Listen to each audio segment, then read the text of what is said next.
Hey guys, had a couple questions come in off of the semester final review. Question number 22 and question number 41.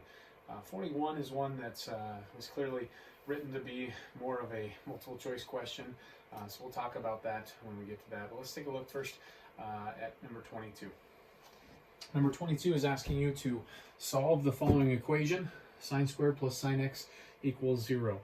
Just about any time mathematically you have an equation equal to 0, you want to consider factoring, because then we can put to use the zero product property. So we'll go ahead and factor the left-hand side. You notice that sine x is a factor in both terms. So sine x times, there's still a factor of sine x left there, and plus 1 equals 0.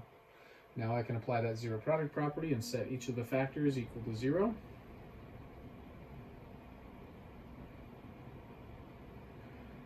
Finish isolating the trig function here.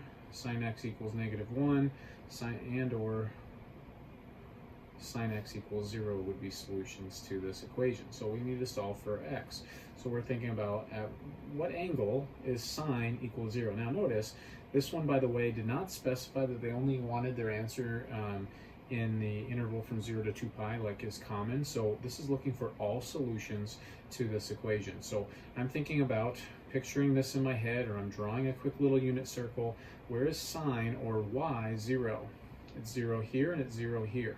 So we can uniformly represent both of these solutions as just saying x equals 0 plus pi n, or just simply pi n, because if n is 0, then 0 times pi is 0. If n is 1, then 1 pi is a solution. If n is 2, then it's 2 pi as a solution. So that represents all of the instances where sine is 0.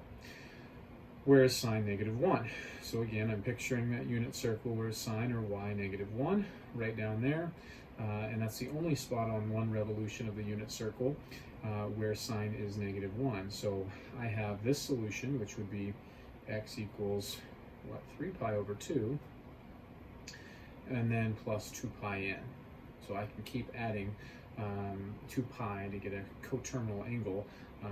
That would also be a solution. So these are our solutions then to question 22 for solving that equation. Okay, so that's just one of our main tactics of solving trigonometric equations, is get them equal to 0 and factor and set each of the factors equal to 0. Okay, so that's 22, not too bad. Let's take a look at 41 and you'll understand what I was referring to in the introduction to this video. Which of the following is equivalent to the given expression? Okay, so obviously with the question start by which of the following, this is how a multiple choice question would be worded. It's interesting that the test generator allowed me to toggle this to a free response question because obviously the way that it's worded, it doesn't have an appropriate answer. Okay, so this is going to be on your multiple choice final exam, how that question would look, and then you'd have options of A, B, C, D, E, or whatever to choose from, and only one of those options would be a simplification of this expression. Okay, so but what can you still learn from this? Well, what can we do to that? How can I simplify this expression?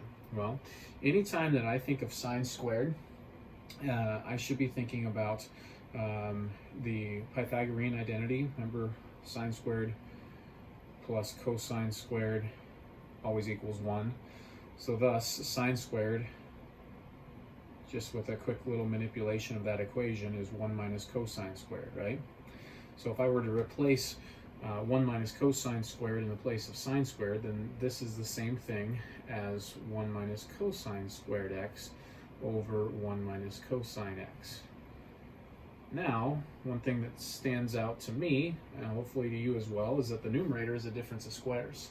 So I could factor that numerator as 1 minus cosine x times 1 plus cosine x. Cosine x all over my 1 minus cosine x. Okay. Now, in the numerator and denominator of this expression, I have the exact same factor, so those will divide out. So then I have 1 plus cosine x. Now, there is nothing more really that we could do to simplify this. So the reason I went through all that is to say, to come full circle, if this was a multiple choice question, I have a feeling that that would be the answer that you'd be looking for. And so I wouldn't be shocked if you were to look at the answer key if it says that as the answer, even though that was not even present as any option on this problem. Okay, so hopefully that helps. Thanks again for asking that question. It's pretty easy for me to quickly put a video together. So hopefully this helps. Hopefully you're finishing up studying for your final. So best of luck as you continue to do that, and keep reaching out if you have any questions. Take care.